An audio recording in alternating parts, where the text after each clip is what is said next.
شعور بخشا؟ کس نے تجھے چلنا سکھایا؟ کس نے تجھے بولنا سکھایا؟ کس نے تیری چھاتی میں زور رکھا؟ آج تو کڑیل جوان ہے، آج دولت کے انبار تیرے پاس ہیں، آج تو چودھری ہے، آج تو خان صاحب ہے، آج تو بہت بڑا عالم ہے، آج تو مفتی ہے، آج تو پیر ہے، آج تو منسٹر ہے، آج تو ناظم ہے، آج دنیا تیری بات گزار ہے، آج تیرے دماغ میں وہ قوت رکھ دی گئی کہ دنیا کو تو انگلیوں پہ نچا رہا ہے۔ ذرا پلٹ کے دیکھنا پیچھے، ذرا پیچھے لوٹ کے تو دیکھ، تو چار پائی کے سہارے بھی چلنا نہیں جانتا تھا، پھر تجھے چار پائی سے چلنا سکھایا، پھر تو نے چلنا اور چلتا تھا، دو قدم تو گر پڑتا تھا۔ ذرا ماضی کی طرف پلٹ کے دیکھ، اور تو بھول گیا رب کو جس نے تجھے اتنا کچھ دیا۔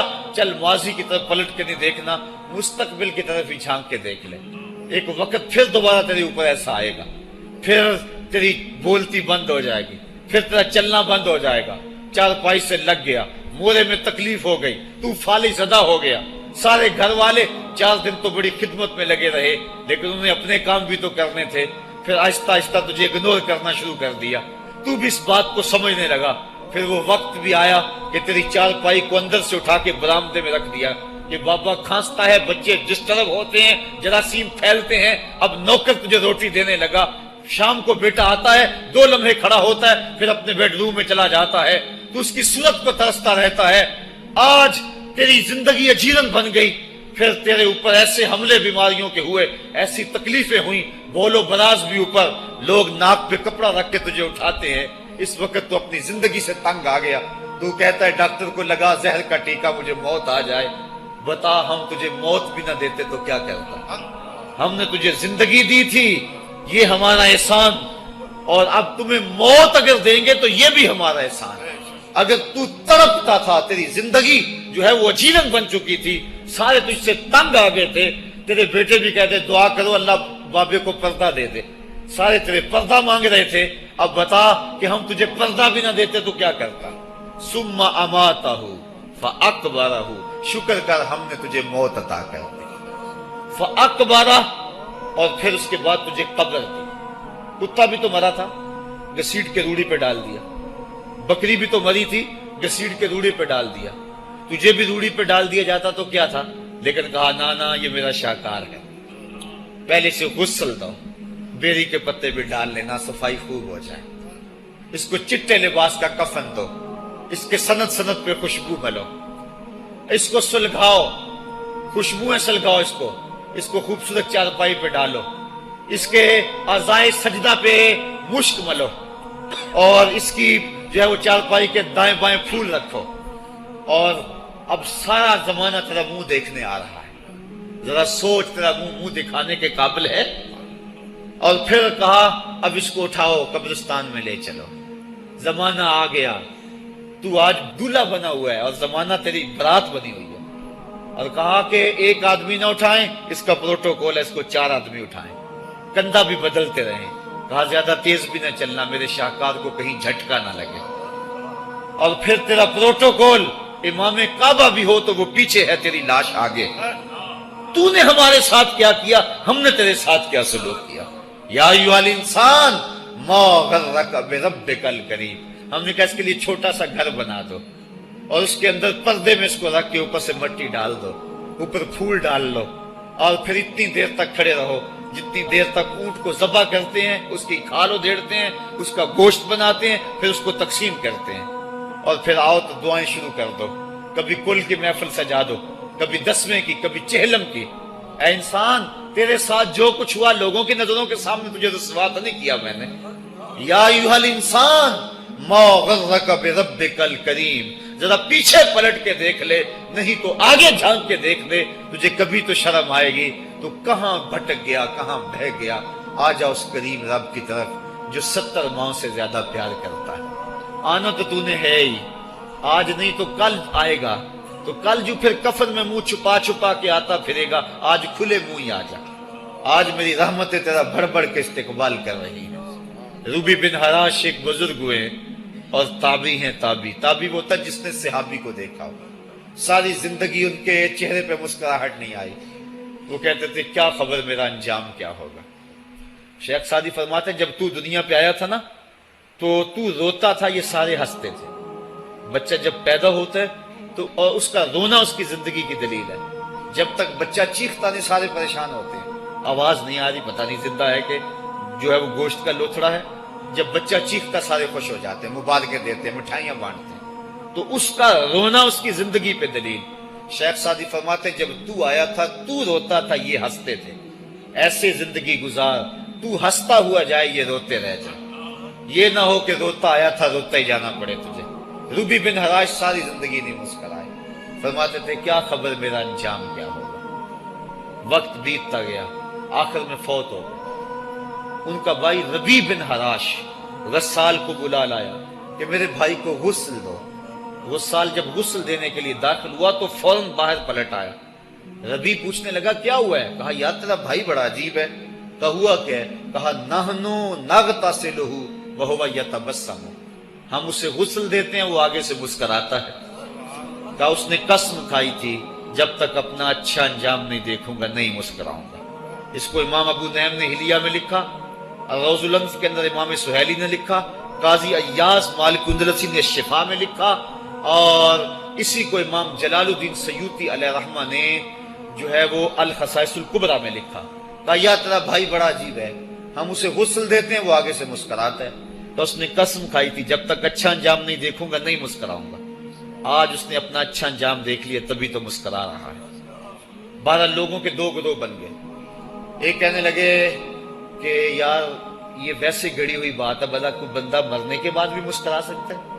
ایک گروہ کہتا ہے یار بندہ بڑا اچھا تھا، ہو سکتا ہے کہ مرنے کے بعد مسکرایا ہو. زندگی تو اس نے دکھ سے گزاری لیکن بعد میں تو سکھ ملا ہوگا. اتنے میں انہیں غسل دے دیا گیا اور لوگ اکٹھے ہو کے ان کے گھر آ گئے. انہیں کفن دے کے پٹڑے پہ ڈال دیا گیا. ربی بن حراش نے جب لوگ باتیں کر رہے تھے، کوئی کہہ رہا تھا صحیح ہے کوئی کہتا ہے غلط تھا، تو اس نے کفن سے ہاتھ باہر نکالا اور لوگوں کو کہا السلام علیکم. لوگوں نے کہا وعلیکم السلام اتتکلم بعد الموت، عجیب بات ہے مرنے کے بعد باتیں کر رہے ہو. قال نعم اتکلم بعد الموت، کہا ہاں ہاں میں مرنے کے بعد ہی باتیں کر رہا ہوں. عرش فرش تے بانگا ملیاں تے مکے پہ گیا شور، بلے شاہ سا مرنا نہیں تے گور پہ آ کوئی ہور. فَلَنُحْيِيَنَّهُ حَيَاتًا طَيِّبَةً، ان کو حیات طیبہ بخش دی جاتی ہے جو اللہ کے نام پہ اپنی زندگی گزار دیتے ہیں. میرا رب کہتا ہے کہ میں ان کو مرنے نہیں دیتا، ان کو ستھری اور پاکیزہ زندگی دیتا ہوں. اور اقبال کہتا ہے فطرت ہستی شہید آرزو رہتی نہ ہو، خوب تر پیکر کی اس کو جستجو رہتی نہ ہو. موت کو سمجھا ہے غافل اختتام زندگی، یہ ہے شام زندگی صبح دوام زندگی. تو کہا ہاں ہاں مرنے کے بعد باتیں کیا ہوں. لوگوں نے کہا بتا پھر تیرے رب نے تیرے ساتھ سلوک کیا کیا. تو ربی جو فوت ہو چکا ہے کہتا ہے استقبلنی ربی غیر غضبان واستقبلنی بروح و ریحان. کیا پوچھتے ہو، اس کے قدرت والے چہرے پہ کوئی غصہ نہیں تھا. اس نے روح و ریحان کے پھولوں کے ہار میرے گلے میں ڈالے. لوگوں نے باتیں پوچھنا شروع کر دی. موقع مل گیا ایک مردہ بول پڑا، کوئی ادھر کی پوچھ رہا ہے کوئی ادھر کی پوچھ رہا ہے. امام ابو نعیم لکھتے ہیں کہ جب لوگوں نے سلسلہ کلام طویل کر دیا تو ربی بن حراش نے کہا اجلوا بی ولا تؤخروا بی لان ابا القاسم ينتظر علی الصلاۃ، دیر نہ کرو مجھے جلدی جلدی قبرستان میں لے جاؤ، تم مجھے باتوں میں لگا رہے ہو، امام الانبیاء میرے جنازے کا انتظار فرما رہے ہیں. لوگوں نے جنازہ پڑھا اور اپنے گھروں میں آنے کی بجائے سیدھا ام المومنین حضرت عائشہ صدیقہ رضی اللہ تعالی عنہا کی چوکھٹ پہ چلے گئے اور جا کے سارا ماجرا کہا. وہ ابھی باقاعد حیات تھی. کہا ایک آدمی نے مرنے کے بعد یوں باتیں کی ہیں، آپ اپنی رائے بتائیں کہ یہ کیا ہو سکتا ہے. تو ام المومنین رضی اللہ تعالی عنہا نے فرمایا تم کیوں پریشان ہو گئے ہو، میرے سرتاج آقا فرما گئے ہیں کانا رجل من امتی یتکلم بعد الموت، میری امت میں ایسے مرد بھی ہوں گے جو مرنے کے بعد باتیں کیا کریں. تو وہ لوگ جنہوں نے اپنی زندگی اللہ کے نام لگا دی اور اس کے ذکر کے نام لگا دی، وہ مرنے کے بعد بھی ابدی اور سرمدی زندگی پاتے ہیں. اور جو لوگ اللہ سے بے بہرہ ہیں، اس کی خشیت سے جن کا سینہ خالی ہے اور دین کا چراغاں جن کے سینے میں نہیں ہے، وہ چلتے پھرتے بھی مردہ ہیں. ان کے سینے میں دھڑکتا ہوا دل تو ہے لیکن تمانیت کا نور اس میں نہیں رکھتے ہیں. وہ دھرتی کے اوپر چلتے تو ہیں لیکن دھرتی کا بوجھ ہیں، لیکن یہ لوگ وہ دھرتی کی چھاتی میں ہیں لیکن دھرتی کا وقار ہے۔ ان کی قبروں سے بھی زندگی پھوٹ رہی ہے اور ضیائیں پھوٹ رہی ہیں۔ میں جب بھی کبھی لاہور گیا ہوں تو ایک منظر مجھے اپنی طرف کھینچتا ہے، جب میں دریائے راوی کے اس پار ہوتا ہوں تو میں ایک قبر دیکھتا ہوں جس پہ حسرتیں برس رہی ہیں۔ وہ بر صغیر کا مطلق العنان حکمران، جس کی کے اشارہ ابرو سے ہندوستان کی تقدیر بدلتی تھی، آج چند تاش کھیلنے والی ٹولیاں اس کی قبر پہ بیٹھی ہیں۔ اس کی محبوب بیوی جو بادشاہ کے پیچھے بیٹھتی تھی اور پردہ پیچھے لٹک رہا ہوتا، بادشاہ کا کوئی فیصلہ اسے ناگوار ہوتا، پیچھے سے وہ کمر ٹھونکتی، بادشاہ فیصلے بدل لیتا۔ جس کے اشارہ ابرو سے ہندوستان کی تقدیر کے فیصلے تبدیل ہوتے تھے، اس کی قبر بھی ساتھ ہی اندھیرے میں ہے۔ اور اس کی بیٹی کی قبر کے اوپر زیب النساء کے مقبرے پہ لکھا ہے، بر مزار ماں غریباں، نہ چراغے نہ گلے، نہ پرے پروانہ سوزد، نہ صدائے بلبلے۔ ہم غریبوں کی قبر پہ کون چراغ جلانے آئے گا، کون پھول ڈالنے آئے گا؟ نہ کوئی بلبل گیت گانے آئے گی اور نہ کوئی پروانہ پر جلانے آئے گا۔ یہ وہ جو مطلق العنان تھے، یہ ان کی قبر کی کہانی سنائی۔ اور جب میں دریائے راوی کا کنارہ پار کرتا ہوں تو ایک لوح مزار وہ بھی ہے جہاں جلی حروف میں لکھا ہے، گنج بخشے فیض عالم، مظہر نور خدا، ناک سارا پیر کامل، کامراں را رہنما۔ جب زندگی ایک طرح کی نہیں ہوتی تو پھر موت بھی ایک طرح کی نہیں ہوتی۔ جب دنیا پہ رہنے والے لوگ ایک طرح سے زندگی نہیں گزارتے تو ان کی برزخ بھی ایک طرح کی نہیں ہوتی۔ تو یہ ہیں وہ لوگ جن کی قبروں پہ آج بھی چراغاں ہیں، جن کے نام کا آج بھی تنتنا ہے۔ 1000 سال گزر گئے، ان کی نسبی اولاد تو کوئی نہیں ہے، انہوں نے تو شادی بھی نہیں کی تھی، لیکن اس کے باوجود دن کو چلے جاؤ، کڑکتی دوپہر کو چلے جاؤ، برستی بارش میں چلے جاؤ، لمبی رات کی تنہائی میں چلے جاؤ، موسم کی کسی بھی شدت میں چلے جاؤ، حکومتوں کے بدلتے ہوئے ماحول، مارشل لاؤ کی کیفیتیں، جس دور جس حالت میں مرضی جاؤ، آپ کو وہاں میلہ نظر آئے گا، وہاں ہجوم عاشقہ نظر آئے گا۔ ارے میں گسارو سویرے سویرے، خرابات کے گرد پھیرے بپھیرے، کبھی اس طرف بھی گزر کر تو دیکھو، بڑی رونقیں ہیں فقیروں کے ڈیرے۔ تو وہ لوگ جنہوں نے اپنی زندگی اپنے مالک کے نام گزاری، وہی زندہ ہیں، وہی سرمدی اور ابدی زندگی پائے ہوئے ہیں۔ صاحبو، اب میرے اور آپ کے پاس سانسوں کا موقع موجود ہے، ورنہ یہ سانسیں تیزی کے ساتھ پگھل رہی ہیں۔ میں کل امام راضی کو پڑھ رہا تھا، وہ کہتے ہیں، ایک بزرگ فرماتے ہیں، مجھے سمجھ نہیں آ رہی تھی ان الانسان لفی خسر کی، کہ بے شک انسان گھاٹے میں ہے۔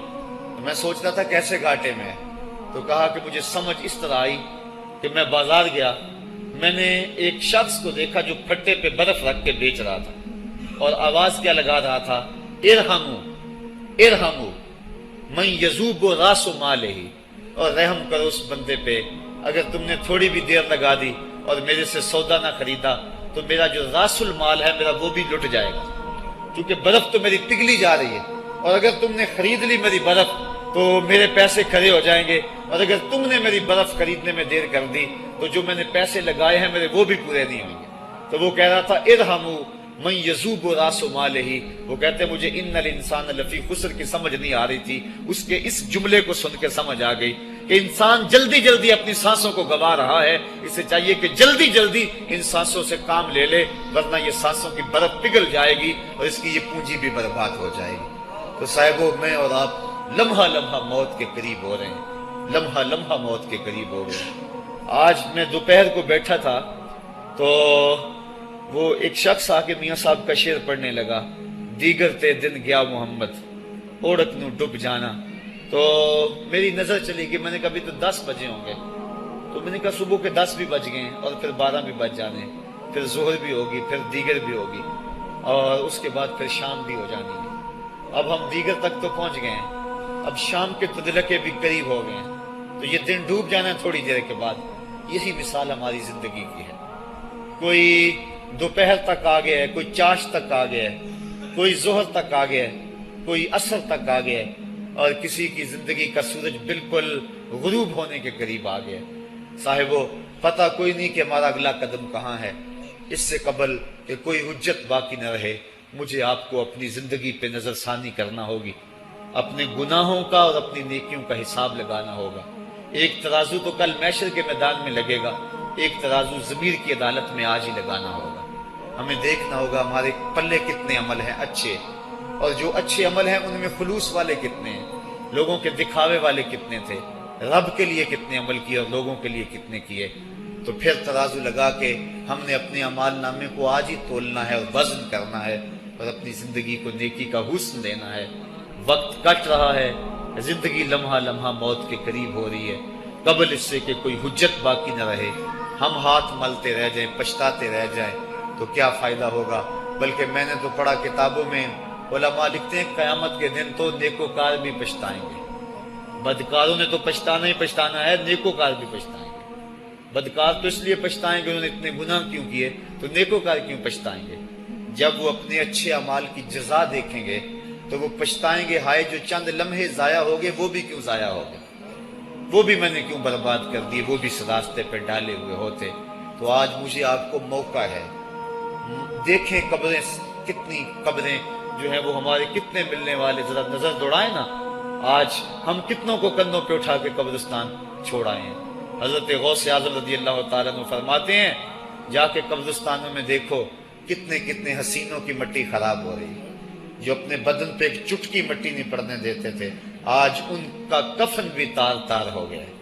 جو اپنے کلف لگے کاٹن کو سلوٹ نہیں آنے دیتے تھے، آج ان کے کفن بھی ٹوٹ گئے ہیں اور ہڈیوں کے جوڑ جوڑ الگ ہو گئے۔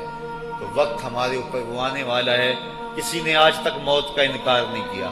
میں نے لوگوں کو خدا کا انکار کرتے دیکھا، آپ نے بھی دیکھا، لیکن کوئی موت کا آج تک انکار کرتا نہیں دیکھا گیا۔ موت اپنا آپ منوا لیتی ہے۔ میں اور آپ موت کے بتدریج قریب ہو رہے ہیں، ہمارا اٹھنے والا ہر قدم ہمیں موت کے قریب کر رہا ہے۔ تو قبل اس سے کہ وہ وقت آ جائے اور کوئی حجت باقی نہ رہے اور ہم ہاتھ ملتے رہ جائیں، وقت پر کافی ہے ایک قطرہ بھی آب خوش ہنگام کا، جل گیا جب کھیت برسا بھی تو پھر کس کام کا، پھر تو پچھتاوا ہی ہوگا۔ آج ہم پچھتا لیں تاکہ زندگی میں حسن نیکی کا آ جائے۔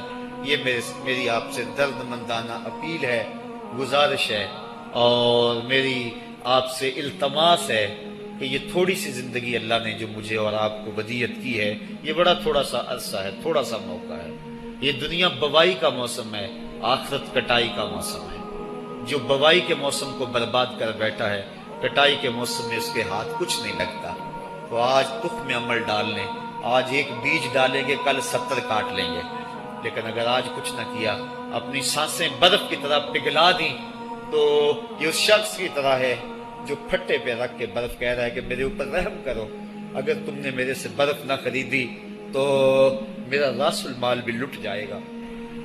ہمارا راس المال سانسوں کی صورت میں لٹ رہا ہے۔ اللہ مجھے آپ کو اپنی رحمتوں کا حصار عطا فرمائے۔ وآخر دعوانا ان الحمد للہ رب العالمین۔